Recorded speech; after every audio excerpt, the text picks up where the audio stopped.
I don't know what your eyes, I don't know what your eyes look like. Not my eyes.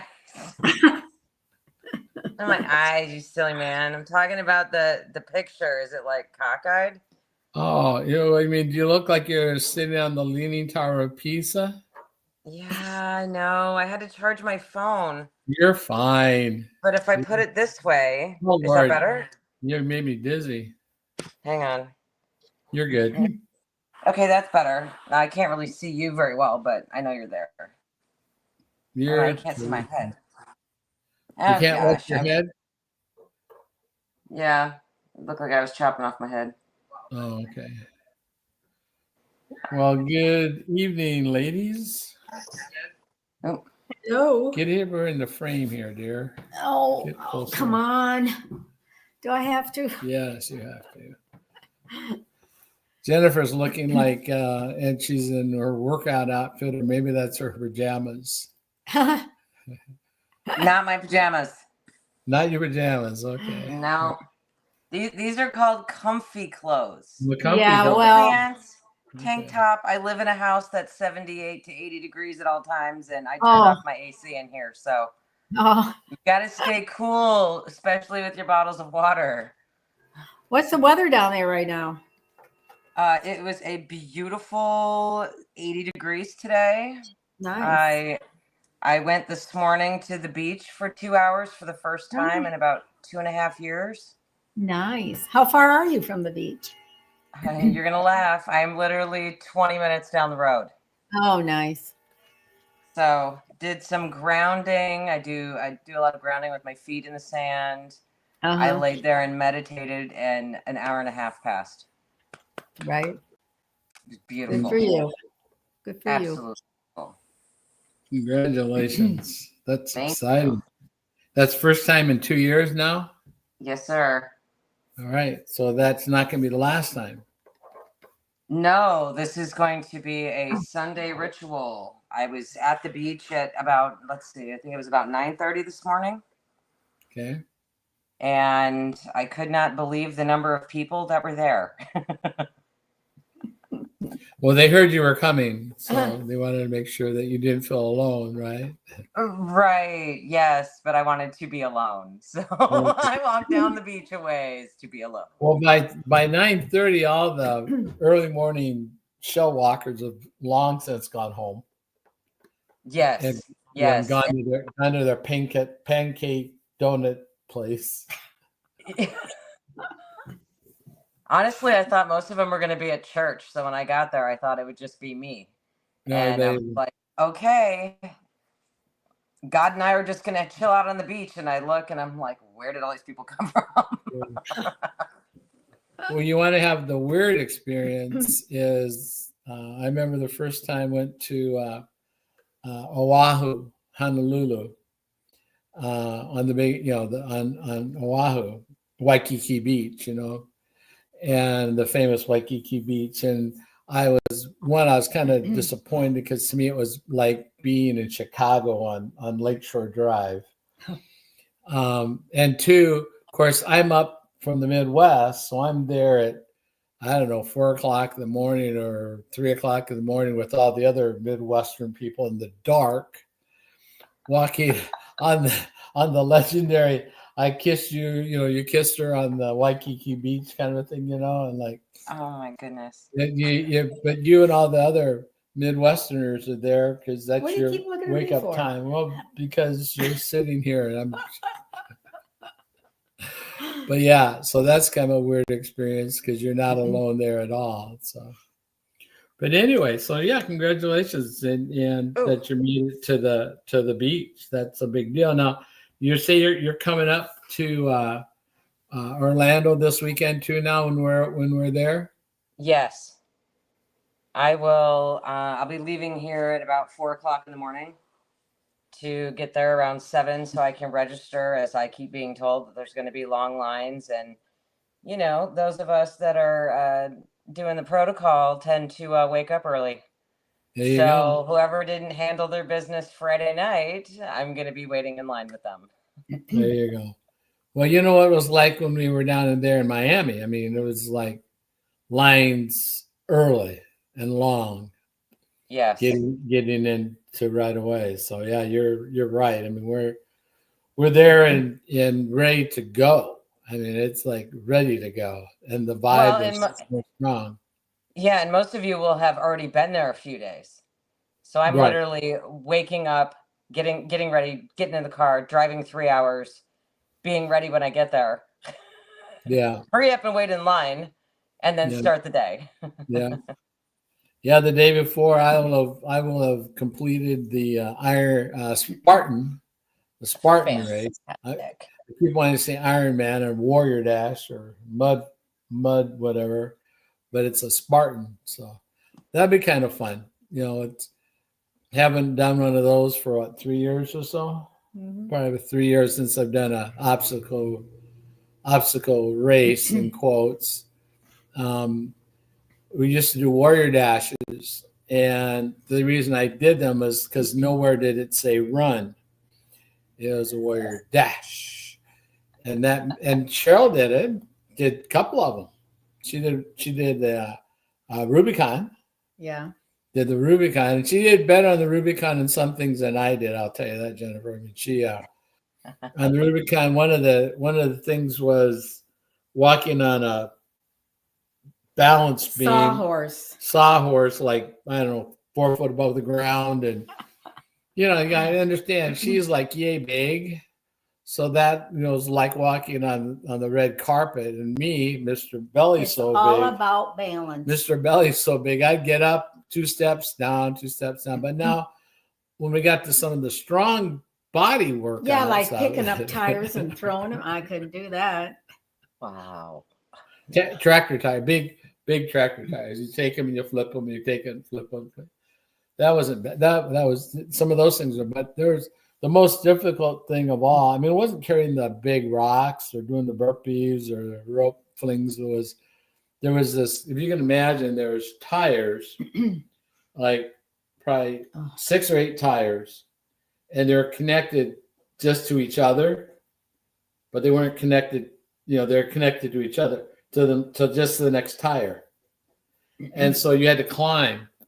So every time you would take a step, then your body would turn into an L and your feet would go like this. And if you wanted to keep going, you had to let go and then wrestle your way up to the next tire off the first tire with your arms, because your legs, you were pushed and they would, all of a sudden you come parallel to the ground. And now the last thing you want to do is come down on the ground. So that was probably the toughest. That was tough. That was the hardest one. I didn't do that one, did I? I know. And should you have tried? Now to think about it, maybe if I could have got you to crawl on the inside, worm your way around. So, anyway, when you meet her, you'll see that she wishes she had 5 foot on her scale. I did at one time. That's why I like to wear a heel. So anyway, but she had a good day. How was your day other than the beach? What else went on in your world? I was talking with a cousin of mine about the protocol that we're on, and it's amazing to me how us having a conversation about cognitive decline, Alzheimer's, dementia, makes people really think about their own health. And it's making me understand more what my purpose is as a caregiver, and how so many of us, as you had mentioned before in one of our lives, and even my dad has mentioned this, that caregivers over time neglect their health so much that sadly they end up being the ones to pass first. Yeah. And this whole week, that's kind of been the focus of me and the focus of my health and how I can help others with that. And it's actually been emotional for me, because when I think back about my grandpa, my grandpa had some heart issues, but he ended up passing before my grandmother who had Alzheimer's. And I never really had put the two together with metabolic health and what we've been talking about until this week. Right. Good. That is, So, the airlines kind of has it jokingly right when they tell you that in the unlikely event of loss of cabin pressure, a mask will fall down. Buttercup, put it over your mouth and nose first, and then decide who else you want to save. Because if you don't save you first, who's going to save the rest? And girls, women, ladies, mothers, grandmothers, you've all been raised to care for others first. I mean, how many times did you eat first? Unless you're eating out of the pot that you're cooking and preparing, you're eating last, right? If it's go to the bathroom, go to the shower, go to here, go to there, you're always last. And caregiving, which is what this is because you have servant hearts. You've been trained and raised and groomed to care for others first, and to care for yourself first would be selfish. How dare you be so selfish? And so that's where that battle comes into play, where you have that struggle. With caregivers do have that struggle because you feel guilty. And so, I applaud you for that realization, because that really is a true thing. Because oftentimes caregivers break down physically while the Alzheimer's is breaking mentally, and physically, but really they're not stressing to lift people up or to run errands or to change this or do that or prepare meals and remember medications and remember appointments and get people to the appointments and to do the laundry and to get the medications and to make sure the climate's controlled, make sure that people are drinking and are toileting and all the activities of daily living. And if they're ambulatory, are they findable? Are they wanderers? And are they dressed? Are they feeling good? Do they have a good vibe about themselves? Do they feel like they look pretty or they're handsome or they're clean? If they care about those things, and when they do care for them, then all of a sudden they notice, this is nice, or this is great, or maybe they never. And then maybe the other side of it is never going to thank you. Never going to thank you. Never. Things are not right. It wasn't good enough. It wasn't fast enough. It wasn't hot enough. It wasn't cold enough. It was too this. It was too that. It was too late. It was too hard. It was too soft. It was all of those things. And added to the final thing is that when we're caregivers in this environment, they know us. They know that maybe not even deliberately, but they know the buttons to push your buttons. They know the things that will hurt you. If they say this or bring this up or remind you of this or anything, they can do those. And I don't know that they're truly malicious, but it's hard for us not to take them maliciously, not to take them as evil statements, and sometimes, they do. But by the time they do it, they forget about it, and eventually they don't remember squat. But we carry that around. We drag the dead cat around and find it difficult to let that go. Because they said this one time, or they did that, and that was whenever that was, and it's gone. But we drag it around like a dead cat. And I don't know if you know that analogy, but back on the farm, if a dog would kill a pig, or kill a cat or whatever, sometimes the farmer, to teach it a lesson, wouldn't beat the crap out of it. They just tie the animal that it killed to its neck and let it drag it around until it rots off. So that's why he talks about, if you ever hear someone say, why are you why are you dragging dead cats around? That's where that story comes from. That's where that analogy comes from. And to try to teach the animal that lesson. And eventually, most of the time, it's been shown that dog never attacks another pig or doesn't attack a cat again because they've dragged the dead cat around for weeks or whatever. So that's it. But yeah, so good realization and actualization for yourself. Now, what have you done for you? You did the toes, you grounded yourself today. Are you doing anything on a daily basis to remind yourself?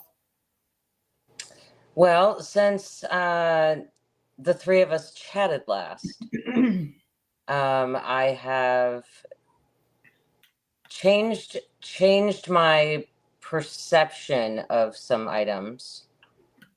I've put more practices into place.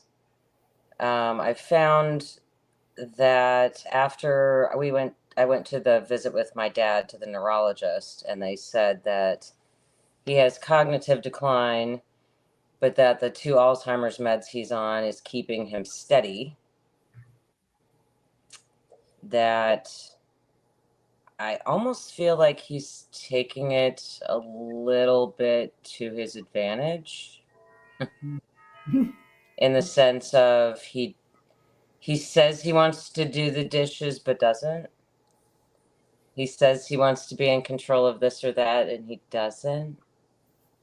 And it's a very fine line. So I'm navigating and keeping more of an open mind. Like, I'll still continue to offer, did you want to do the dishes? Can we maybe do them in a timely fashion, not let them sit all day long and all night long? Mm-hmm. Reminding myself on a daily basis that the neurologist said that he's still fairly independent. Yes, he had short term is becoming a challenge. He was actually pretty receptive, which shocked me because he didn't want to be there. There's a lot more daily prayer going on. I'm working on taking time to meditate before I start my day and reminding myself that it's okay if I don't get everything done. Because I have a lot of different hats that I wear. I've got the caregiver hat. I've got my own business hat. I've got my job, my remote job that I do. And some days I overwhelm myself, but I also don't want to be just stuck in the caregiving bubble because I still need to have a life for myself. And I think today was the big step for me to go to the beach by myself and just be with myself.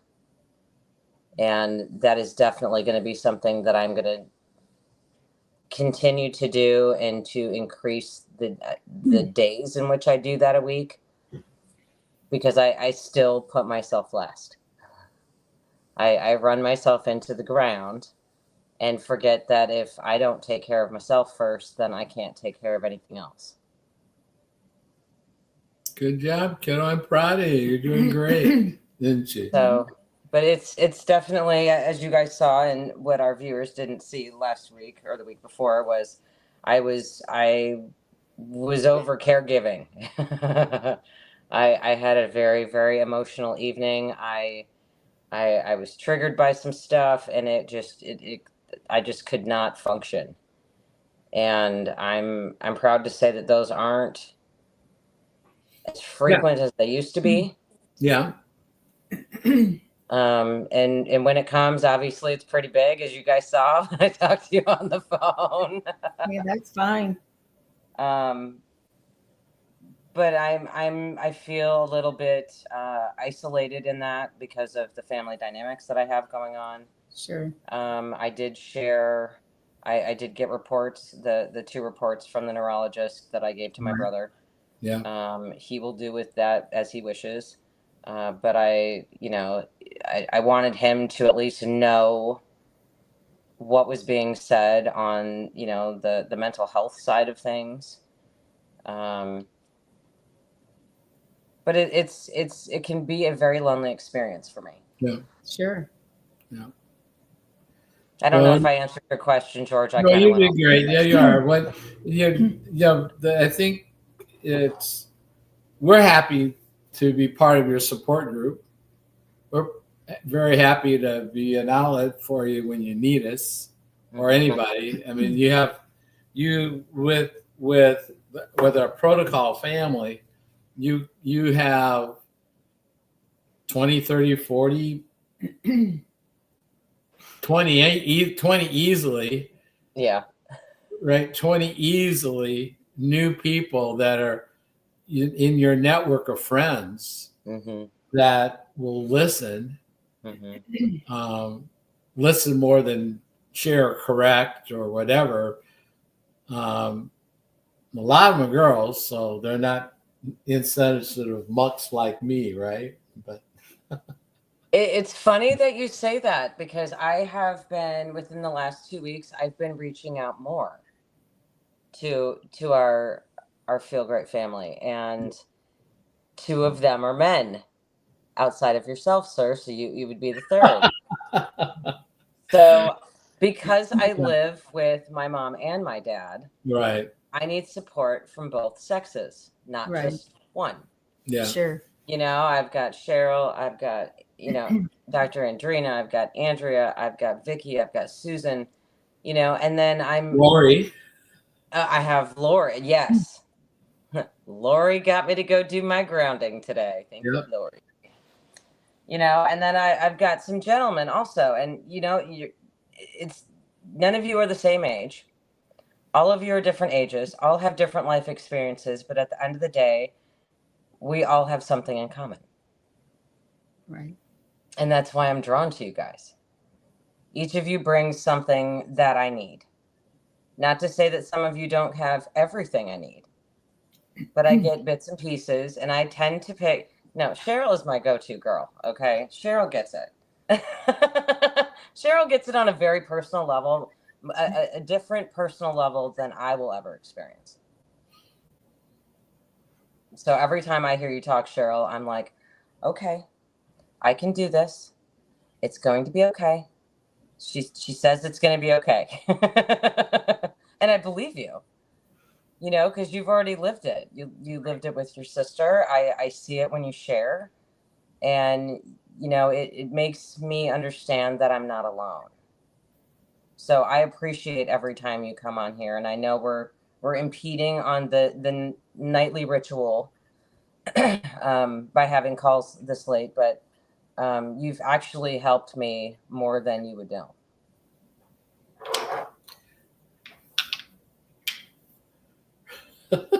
Right over here.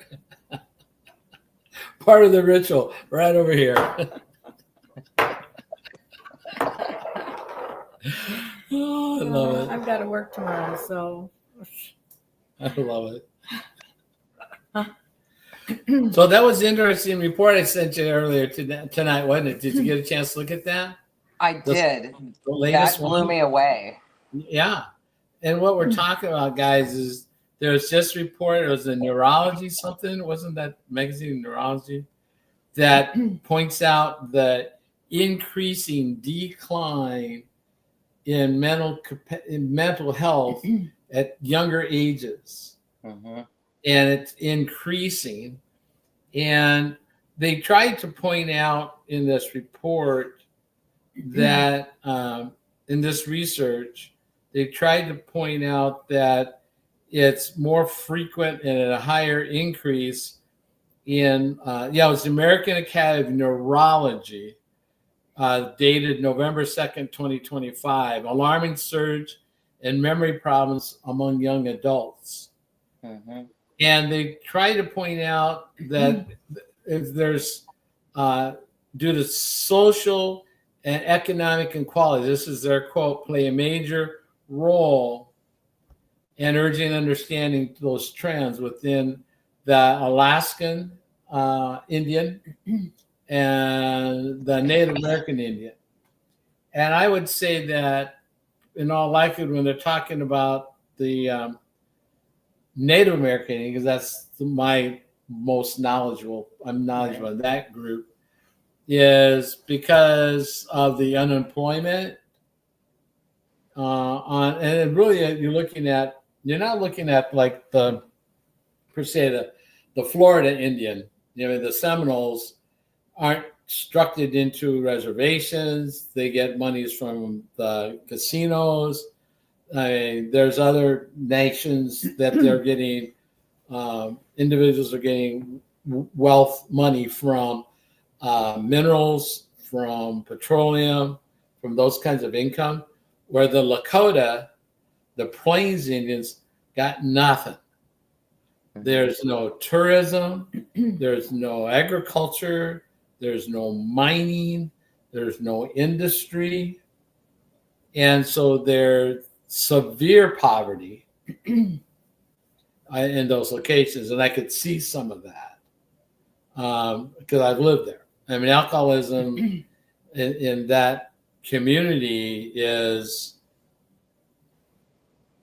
80-90%. I mean, it's a huge percentage of that. And you understand that struggle. Well, this is starting in grade school, and then the abuse of the family and everything else, all the structural problems there. So I could see some of that.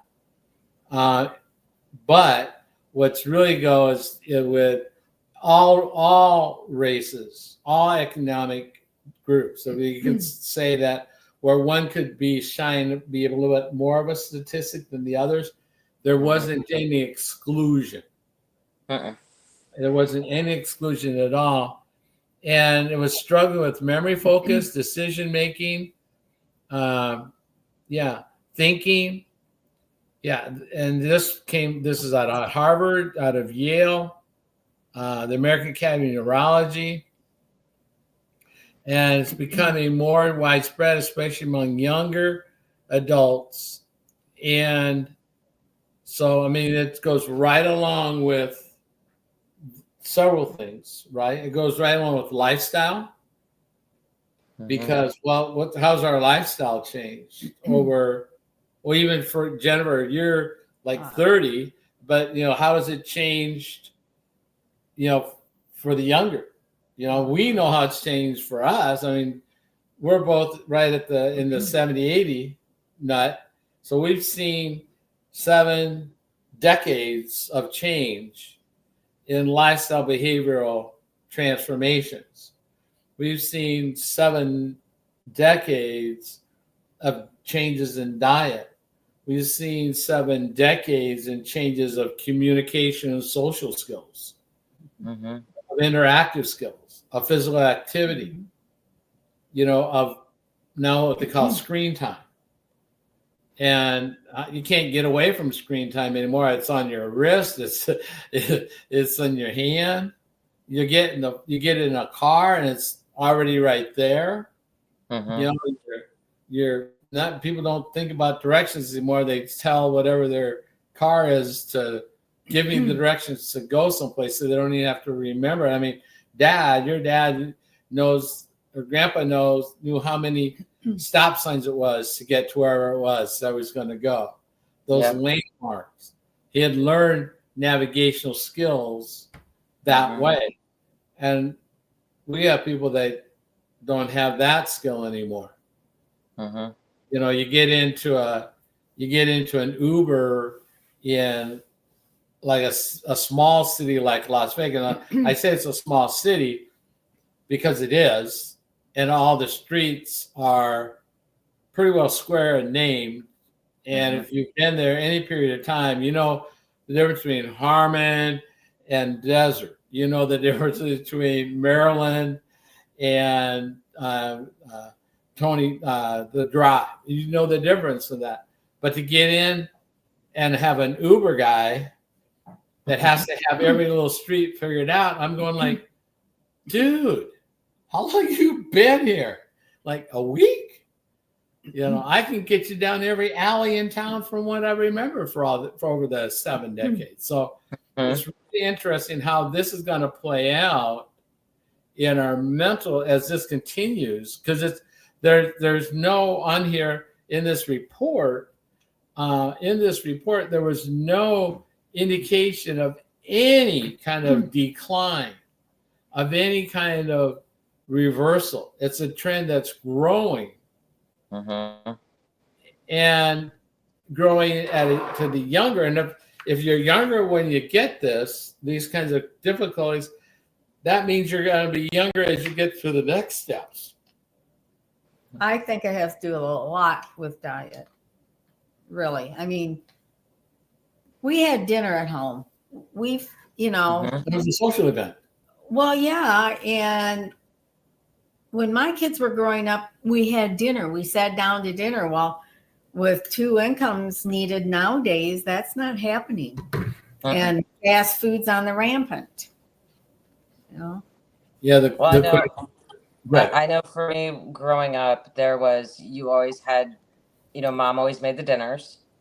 Now, just to state my age, I remember when the first microwave came out. So if my daughter is watching this, she's going to be laughing hysterically. Me and a radar range? Yes, but we had the rabbit ear TV with the tinfoil. Okay, we weren't that bougie, but we did get a microwave. Okay, but even from then until when I had my daughters, there was a huge difference because I was a single parent and I did work. I also shared custody with my daughters.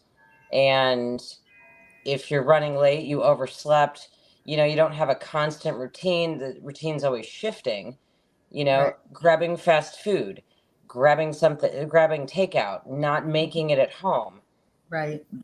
Buying at the time, it was what can I make that will be what I believed was healthy as possible, Right. but is inexpensive so I can keep paying my rent. Mm-hmm. And that was all of the boxed foods, the bagged foods. Of course, you want to have fun. You need popcorn, you need chips, you need things to keep the kids entertained, to have a good time at their birthday parties. And, the more that time passes, it's everywhere. And even when I think back, because at one point I was on the Women Infant Children program years ago. And even then, yes, they'd give you a voucher for milk, for eggs, for cheese, but everything else was boxed. Sure. So in that article, I was noticing that it was also taught, it somewhat talked about the economic impact of where people are in their lives. And it's true when you think about people that have to go to a shelter for whatever reason, or to a food bank, 99% of it is processed, boxed food. Sure.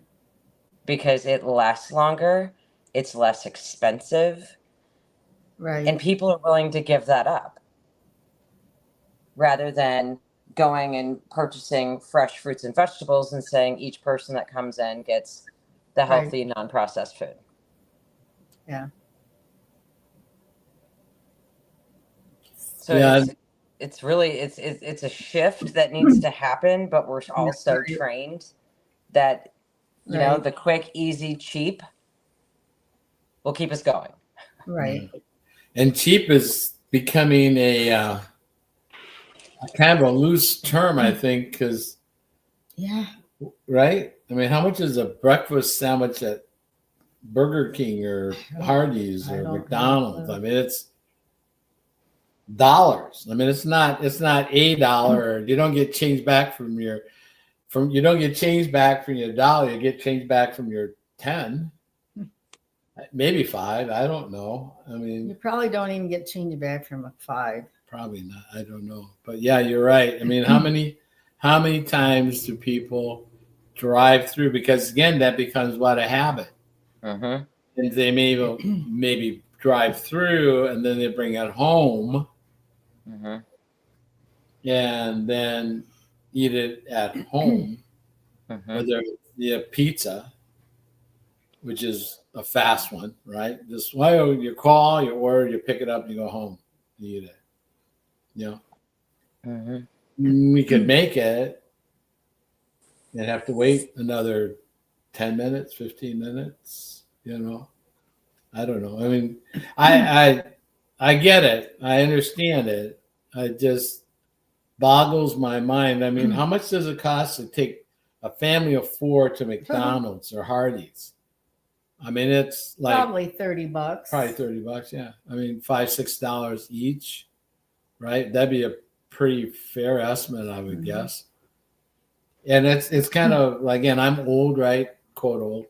But when I coached at the University of Iowa with a busload of swimmers, and these are guys, the smallest guy was 5'9", and we had 6'8", was our tallest guy, 6'8", 6'9". And I remember going to McDonald's, and this was 80s, early 80s, 79, 80, right in there. And I got back change out of my 100, feeding all those guys. Feeding a regular big coach bus full of athletes, what they ordered, how many Big Macs or double this or the other, and the large fries and whatever. And I remember they had an ad to get change back from your $1. This is why I remember this, Jennifer, is I got change back for my 100. You could feed. I couldn't. My brother, my mom, and my dad, with us kids in the car, would have been 12 of us, mom and dad, 10 of us kids, and mom and dad. We couldn't eat at McDonald's for $100. I mean, it just boggles my mind how expensive that processed food is, even, and how much you could feed easier at home and less expensive and healthier, without the processed bag box. And I get that. I mean, I was involved in a program called Share Food a few decades ago, and everybody you'd order this box of food, and there was a staple of vegetables and all fresh fruits and vegetables and that kind of stuff, and you could add on for $5 to $10 extra of that, and or meats. I mean, and turkey, and a whole turkey, and chicken, and beefs, and that kind of thing. Ham.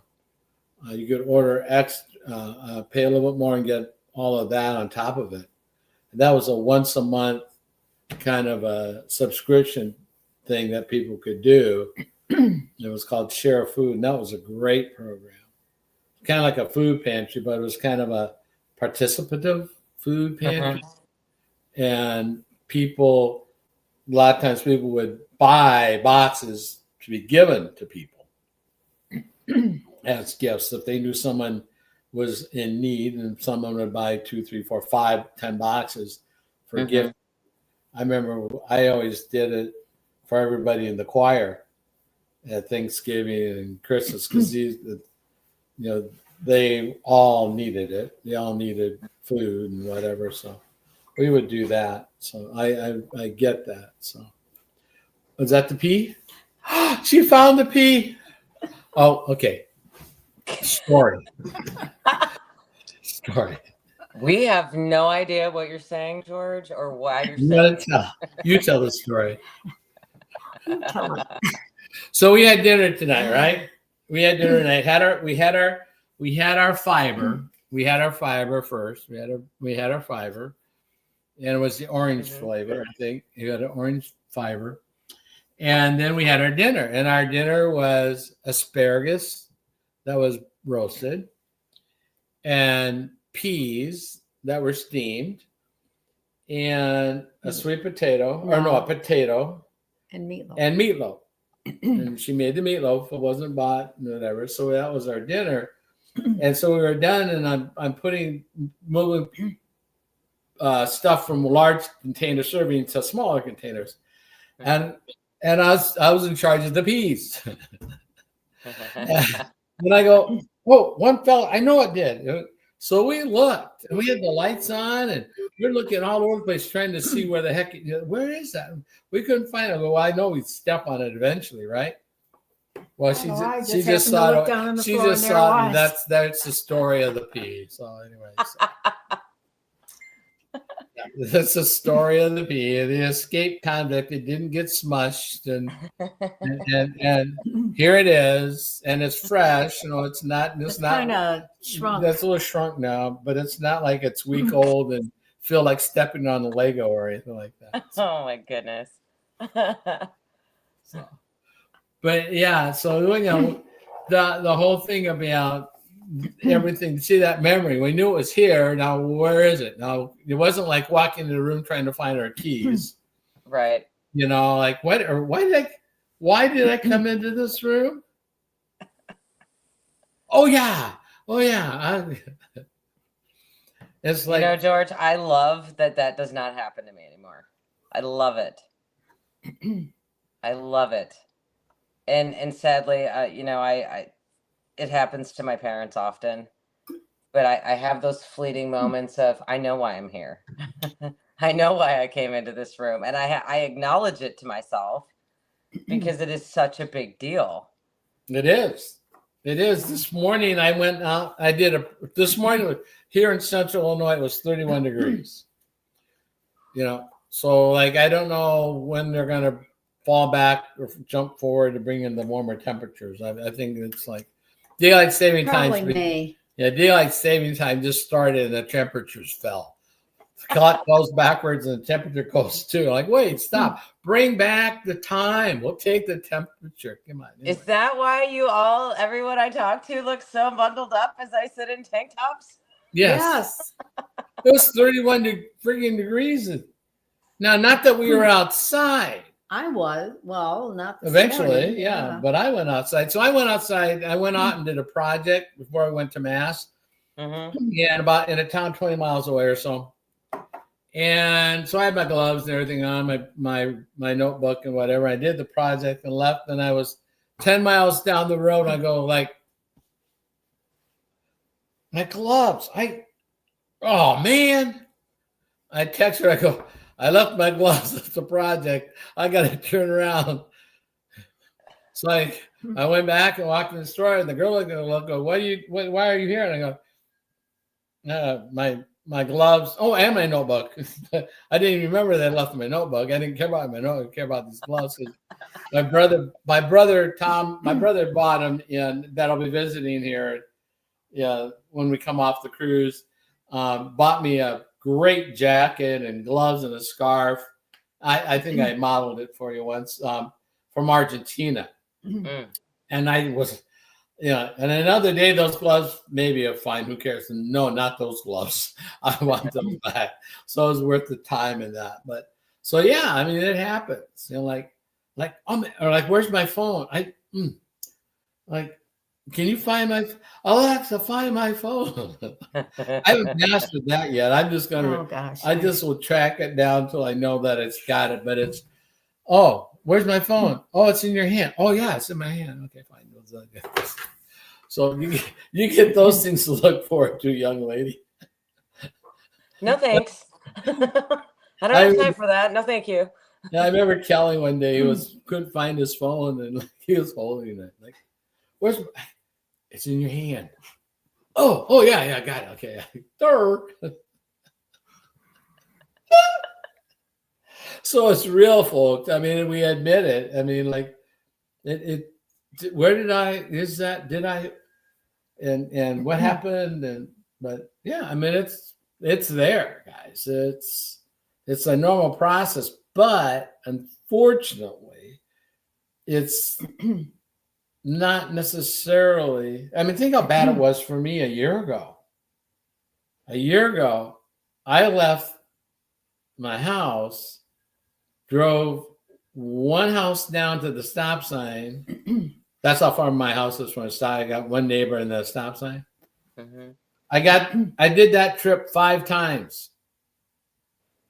I got to the first time. I remember I forgot my phone.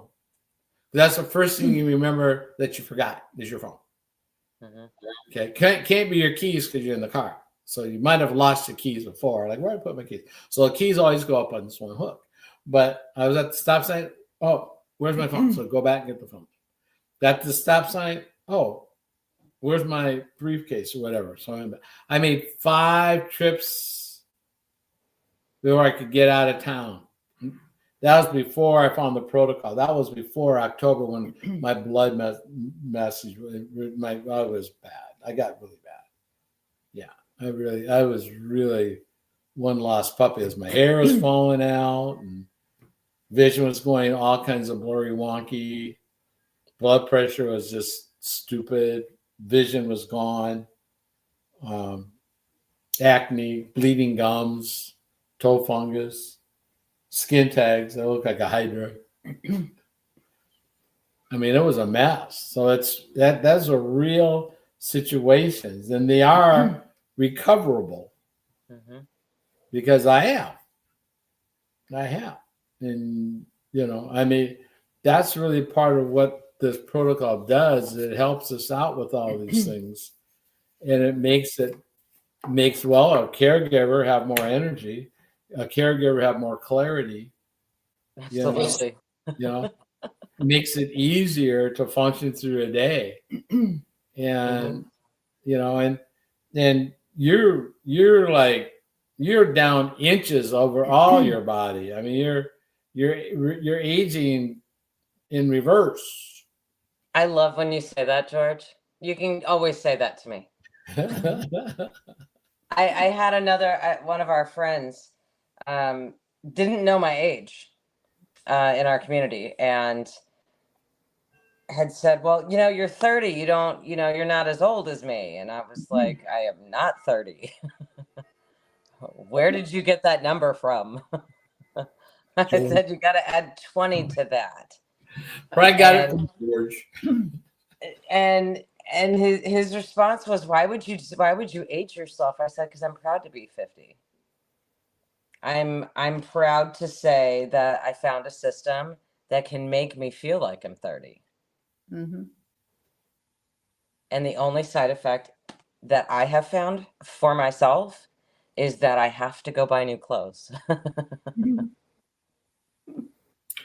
Yeah, I get that. And that's true. I mean, it's like me here, I mean, this one doesn't need to lose any weight, hasn't lost any weight an inch or whatever. I mean, she's got stronger and clearer. It's like she's got, when she goes, there's on the cruise that our company is providing for us, they're going to have a theme night. They're having a 90s. They're going, hey, we're going to have a 90s party. I thought, what was so special about the 90s? Really? What the heck was it in the 90s? I had to look on the internet, see how they dressed then. I should have known because my daughter graduated from high school in 90. There was a lot of neon. Well, no, I guess that was still the 80s. Yeah. There's a lot of plaids and kind of the grunge. Yeah, smells like grunge. Teen Spirit. Yeah. Baggy stuff, plaids. And I thought, what am I going to wear? So I looked it up on the internet, looked at all the clothes, so. And they had jumpers and stuff like that for the women. So I'm walking through Walmart, bingo, I see this little plaid jumper. I said, I know they're bringing them back. Go grab it, show it to her. She won't see it on the boat. She's like, go grab it. I'm trying to think where I put it. Oh, no, you forget? It's in there? I took it downstairs. It was in there. I took it downstairs. Trust me, she has a closet. Like, you see on the movies where they have designer closets. It's not a designer closet. But walls. It's big. Walls, layers. And then in the middle is shelving on both sides of shoes and boots. That's that closet. So I'm trying to figure out which closet she put it to. But it's great. I love it. I mean, she's, she doesn't lack for that kind of thing. But old George here, with the weight I've lost, I naturally now have baggy pants. We had to buy him all new clothes. He couldn't wear anything, really. Yeah. You get down to a 29-inch waist from the 30s and higher down to this size. I found some really great things at thrift stores. You're with the P Almost, again. I know. I just dropped the She P just again. lost the P. The recurring motif of the story tonight is nothing to do with Alzheimer's. It's all about where'd the P go. She dropped the P again. But Hey, George. George, we have a question from Facebook. okay. It says, what was the earliest age that you started to realize that you had Alzheimer's or were forgetting things? My earliest age, I think for me, was probably 60,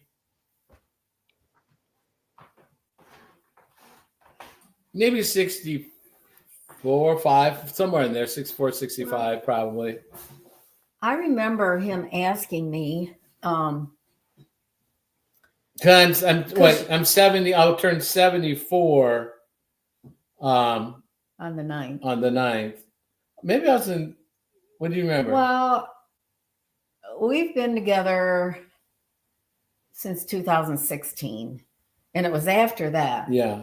Because he really scared me one day, and I forget exactly what he said. Was it after Verda? And I think you were, I don't think so. And I think he was scared too.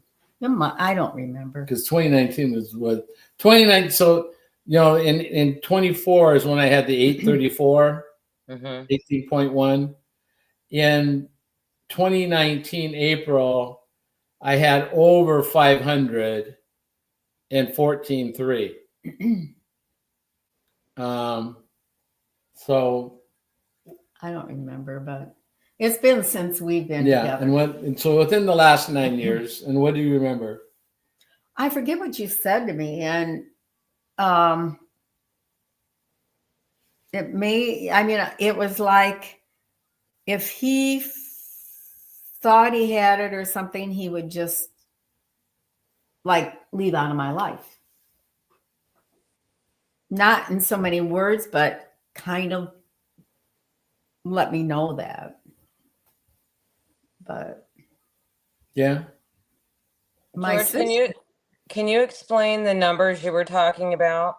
Sure. So in October of last year, at her encouragement, I went and had labs drawn, and my fasting blood glucose was 834, and my A1C was 18.1. Now, relative, if you know nothing about those numbers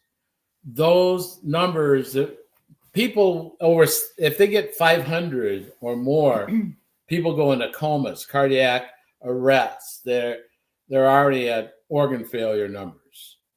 I was at 834 fasting, so I had waited almost 20 hours since my last meal, and so that is a medical emergency level.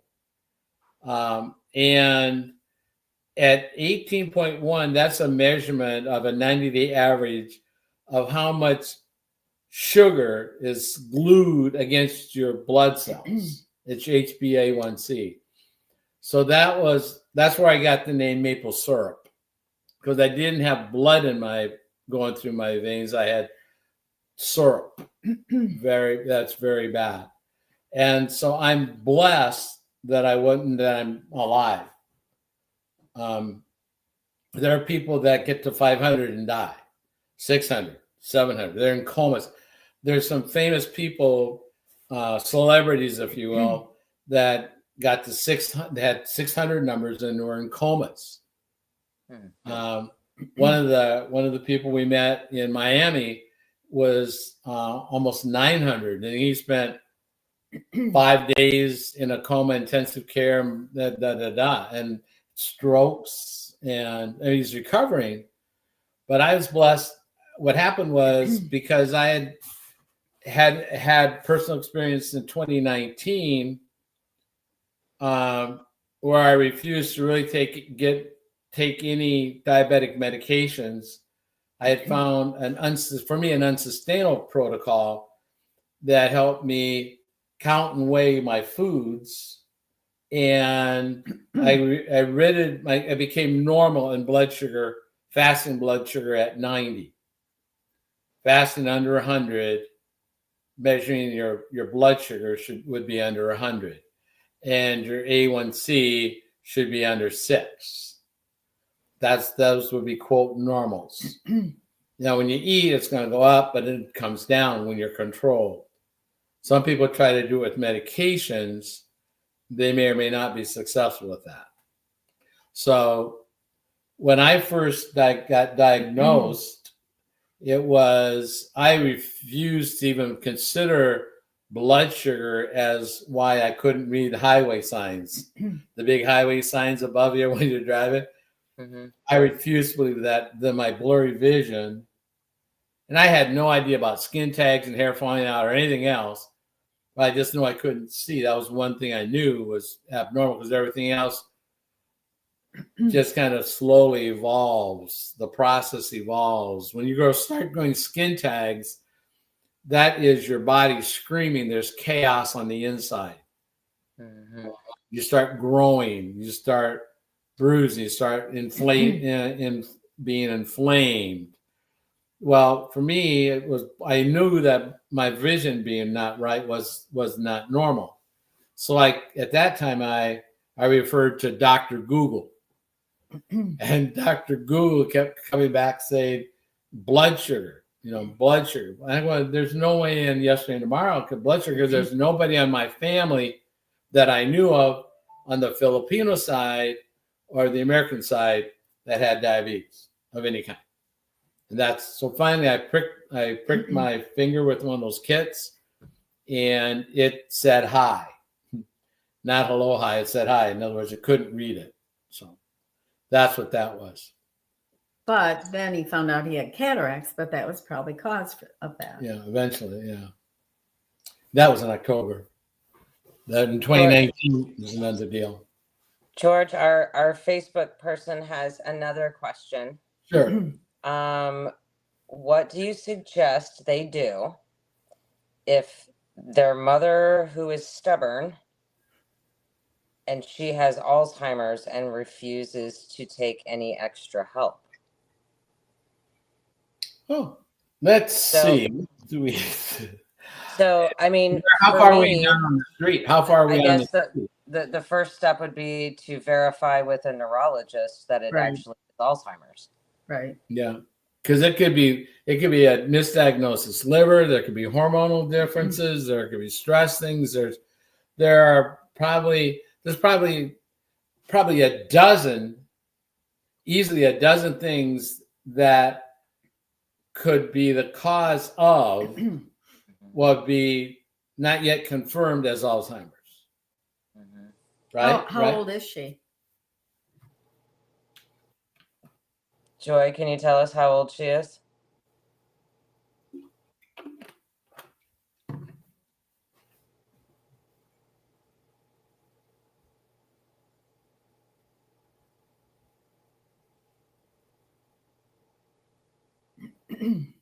Yeah, so it would depend. I mean, I would get the diagnosis first. I mean, that makes sense.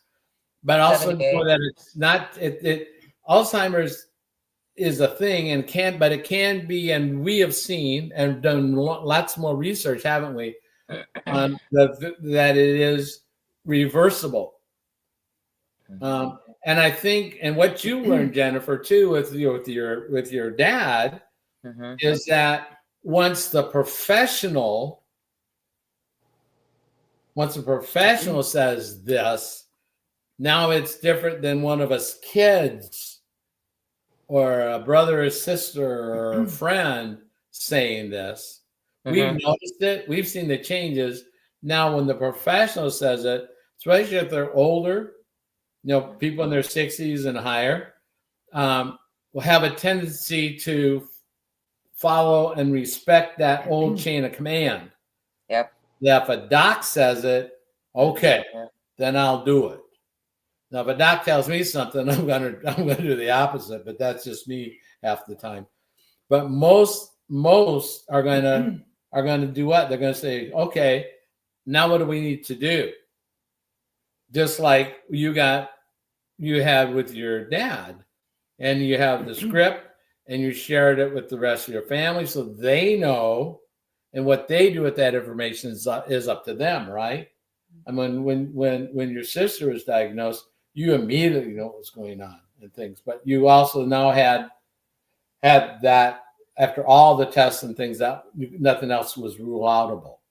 Right. But it can be reversible, and we found, Joy, that it's reversible, but it does take lifestyle changes, and lifestyle changes include activity, socialization, rest, diet, minerals, hydration. Those things and more have been proven to improve, reverse, or sometimes and or prevent even people that have the double gene, the APOE4. So it depends on how far we are along. Now, my mom's 96, and had we known about the protocol 10 years ago, we wouldn't be in the situation we are now, where she's starting to sundown.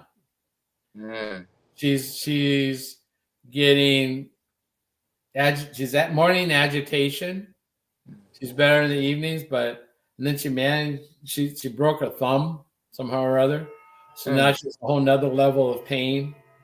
But in our situation, our mom, I'm the oldest of 10, and we're blessed that the 10 of us, we have a niece that's boots on the ground with caregiver 24 hours, 7 days a week.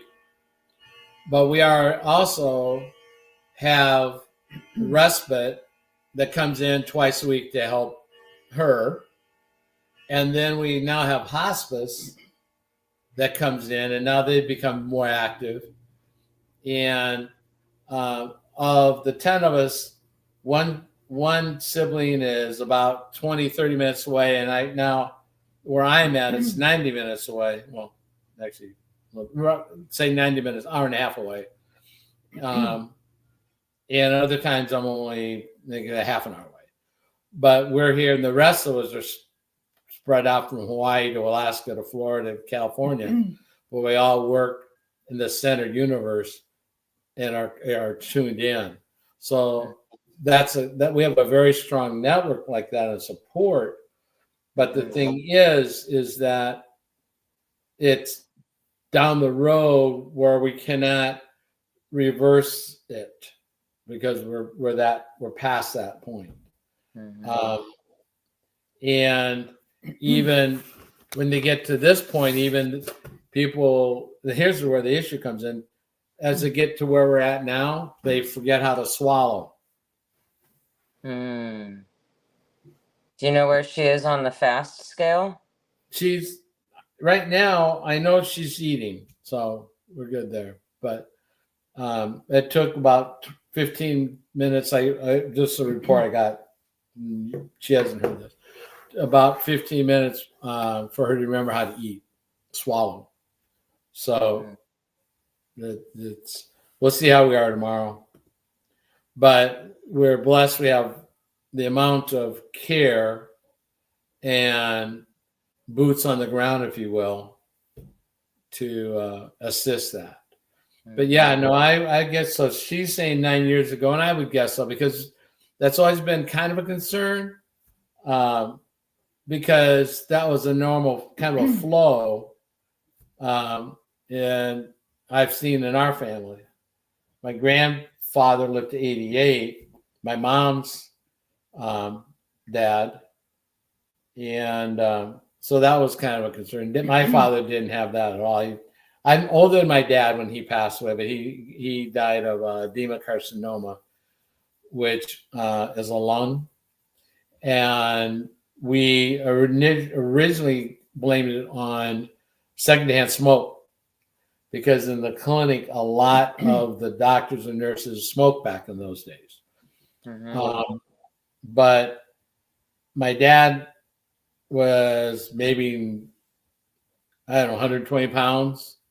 He's about 5 foot nose, and healthy, but got diagnosed in October, November, and died in April, some 30 some years ago. And we find out later that there's 5 or 6 other people that died of the same disease in our small little town of 750, and it ends up being radon gas, because a lot of the same people spend a lot of time in their basements as hobbyists. That's kind of that is. But yeah, so the big thing about memory is that if we start to notice things, we can change. It's our energy source. It's our lifestyle. It's move. It's what are we eating? Are we getting rest? What's our stress levels? Those things all come into play. Very much so. Would you agree? Mm-hmm. I'm tired. I know. I know, Cheryl, you lasted longer than I thought you would. I was awake at 3:30 this morning. I could not go back to sleep. Could not go back to sleep. Got up at what time? What, 6:30? I don't know. It was still dark. Oh God. It was still dark. I hate that when I do that. One day last week, I woke up and I couldn't go back to sleep. 4 o'clock in the morning, I get up and go out in my laundry room and steam clothes. Laundry that I'd done, I was steaming them. You're awesome. Anyways, did that answer that question for the Facebook person? Okay. Yes. She did say that her mother is 78 and her mother is so strict with whatever she eats or drinks, and she knows she will be hesitant to potentially try the protocol. Now, what I can tell you, Joy, is that my father is completely against it. He is against it because he wants to eat his snacks every 20, 30 minutes. He wants to eat his pies, his ice cream. He doesn't want to change his eating. So for him, he is accepting, because I always offer, if you'd like to have some of my tea, or you can take these pills. I want the pills. Okay. Now with my mom, she is taking a variation of what I take. Doesn't take the exact protocol that I take. She has 1 tea for a day opposed to 2, and has half a balance at 2 meals. Does do a little bit of intermittent fasting. I have noticed that she still has cognitive decline, but it's not as extreme. Her recall isn't as slow.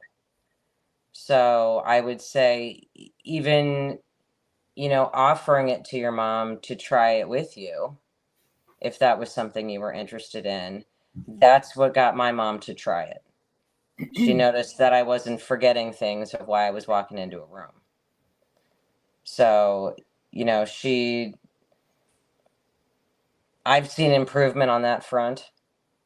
So that may be something that would help your mom. I don't know, George, do you have any other thoughts on that?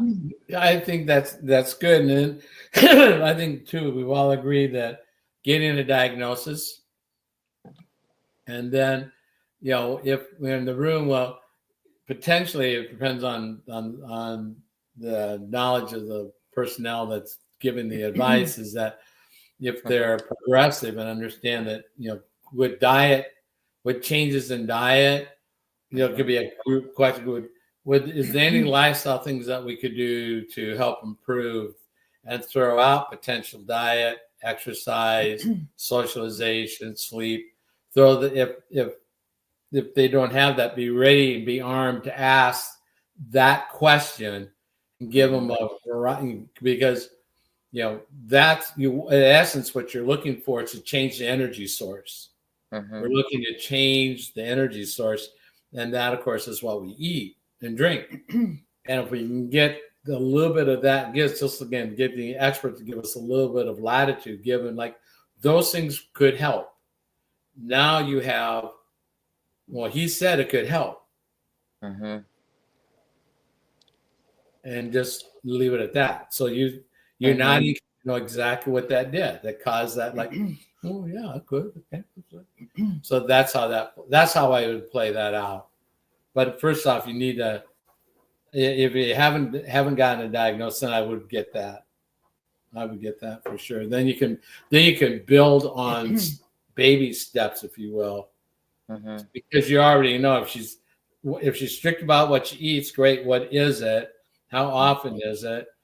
What's the makeup of it? You know, what other kinds of things are going on? Look at her insulin resistance score. If you don't know what that is, it's the triglycerides. All right, the triglycerides divided by your HDL. And I mean, I don't know if the person's diabetic or not, but they may not have been diagnosed. If they haven't been diagnosed as a diabetic, if that triglyceride divided by HDL is over 2, they just haven't been diagnosed as a diabetic. They don't control their blood sugar well. And therein lies one of the huge strengths of this protocol. And because if we can reverse that, which is called insulin resistance, cells aren't sensitive to taking in the energy. They are starving because they're full of waste. And that includes your brain cells. That includes the cerebral. And so we need to get that under control. Check. Then that's frequency of eating, not necessarily what we're eating, but the frequency. How often are we eating? Every 2 hours? You know, then if it's highly palatable processed foods with salts and oils and sugars, now that adds to that whole thing. But if it's, I mean, part of what I did that drove me into the chaos that I got into was I was eating a watermelon or 3/4 of a watermelon a day. I was drinking about a gallon of milk a day, whole milk. I never saw Dr. Pepper cream soda that I didn't like.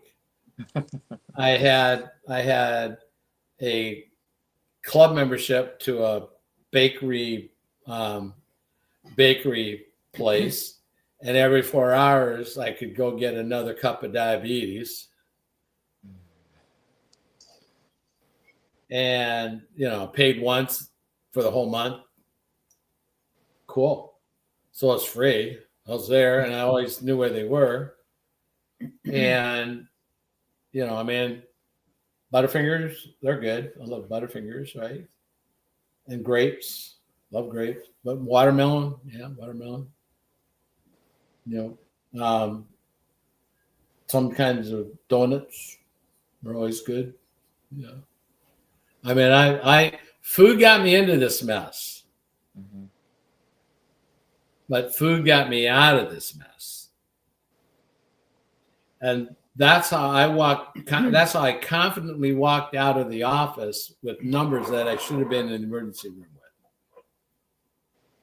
I mean, she just goes, okay, not happily, but she kind of didn't know some of. Oh, no, he never tells me anything. So I tell her now. He does now, but yeah, I didn't know about his eyes. I didn't know about anything until he went to the doctor. So I always try to encourage him to go to the doctor, but he was one of those guys. Oh, everything's okay. I don't need to go. Men are horrible about going to the doctor. And people go like, well, why are you on the protocol? Me? Yeah. Why are you on the protocol? Well, because I want to keep my brain healthy because of my twin sister that was diagnosed with Alzheimer's at 54 years old. And she died when she was 63. So, yeah. I just want to be healthy. And you are. Yeah. You are. You turned your irregulars into regular now too. Your PAP. Oh, yeah.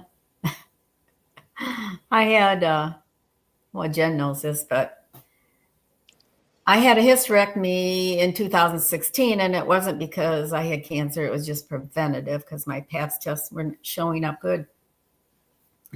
So after the Pap test, after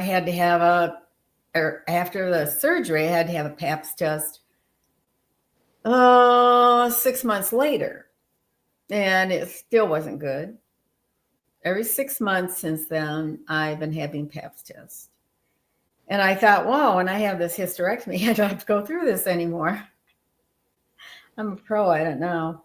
Anyway, so my last Pap test was, I think, in March. No, I started the protocol in March. Yeah. It was probably May, I think. And my Pap test was great. So I'll have another one probably, I think, in January. I'm not sure. And hopefully it's the same.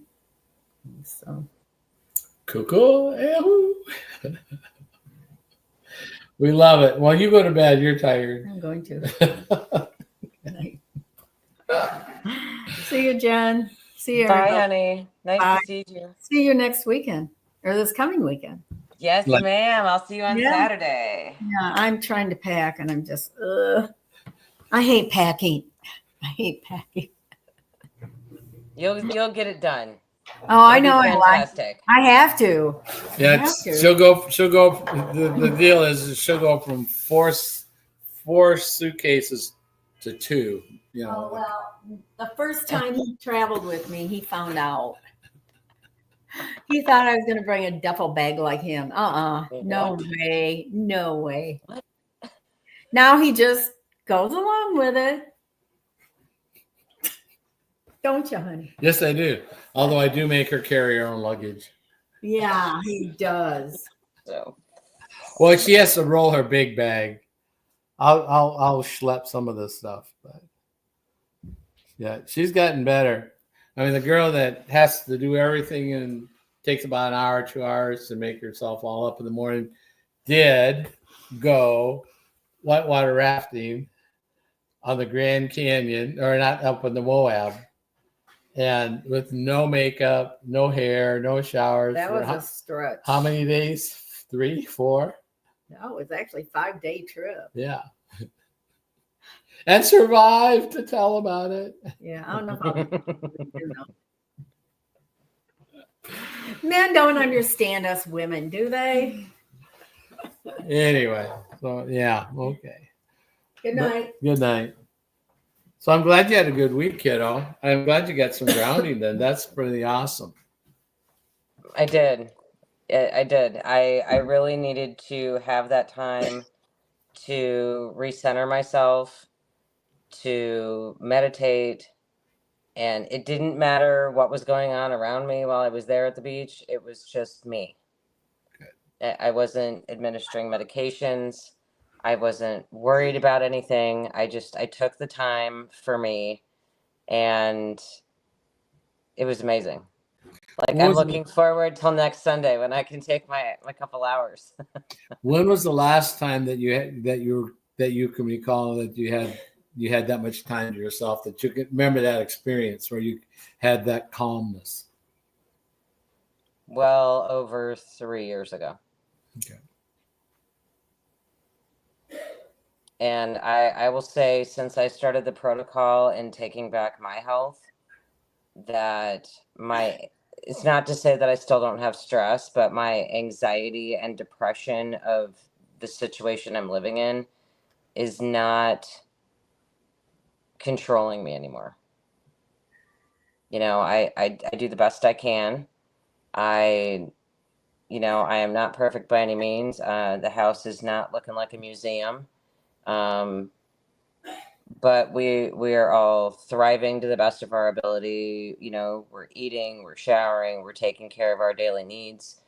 And, you know, when I have extra energy or time, then I do a little bit extra.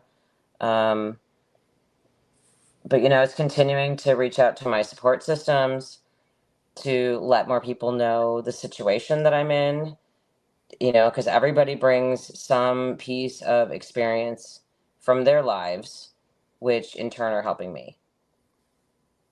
So Yeah, you're a very important person cogging the wheel for all of us. So I mean, you're very much appreciated by the group. I can tell you that. well, thank you. And so I mean, you're valuable. And sometimes we don't acknowledge or recognize that for a lot of different reasons that we drag around from old, we've been told, we've been showed, we've been whatever. And we allow that voice sometimes to come out of the box in the closet and drag us back. And we just, the stronger we get in understanding it, the better our gut gets for the biome, for anxiety and that type of thing. And we learn more and more about, right, which understanding.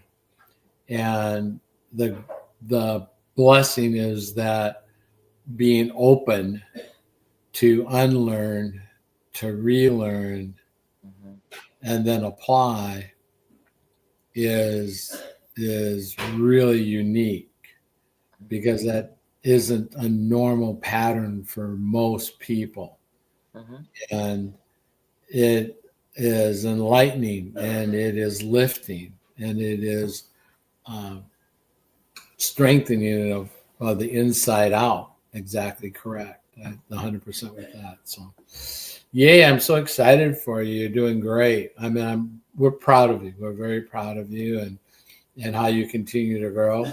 And again, the amount of energy and work that you do as a servant for your parents is a credit to you. And also then we're happy that we're watching you transform from the inside out, because we talk about you often. Wonder what you're doing, how you're doing. I know she was on today. I saw her this morning at 9. So yeah, she's doing okay. And I saw the pictures of your feet in the pretty toenails, by the way, in the sand there. Thank you. I'm going to a convention. I have to have good looking There toes. you go. Oh, how many times she's done her nails here? I mean, but yeah. So anyway, so tell you what, I just wanted to let you know that when we get back from Orlando and things, we're going to start working on. We're going to be doing these. I'm going to continue working on the format, but I'm also going to be working on a series of lives, and we'll have you be part of it, because I know that you'd love to do that and be part of it. And so I'll let you know more about how I'm putting that together.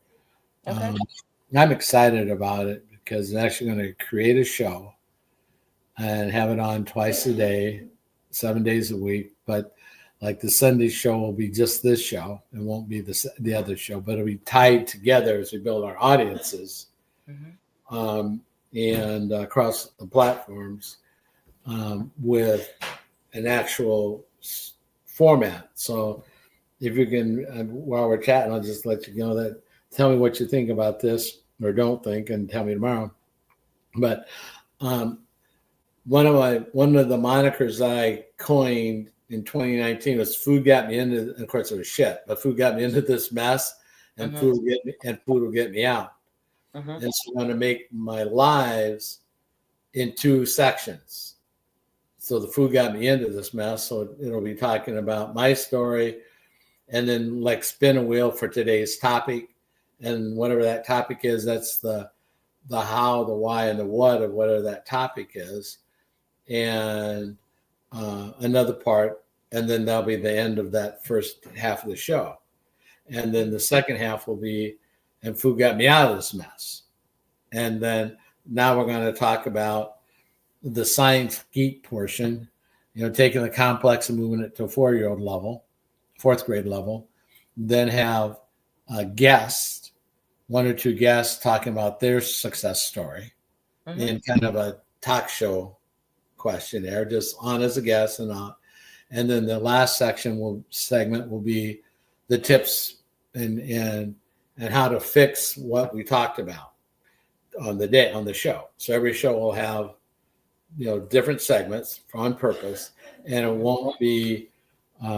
It's going, and I'm going to try to create some kind of brought to you by, the little tagline right through here, and then brought to you by, just to not get in trouble, right? Not get in that jail. This segment's brought to you by, by your gut feeling better.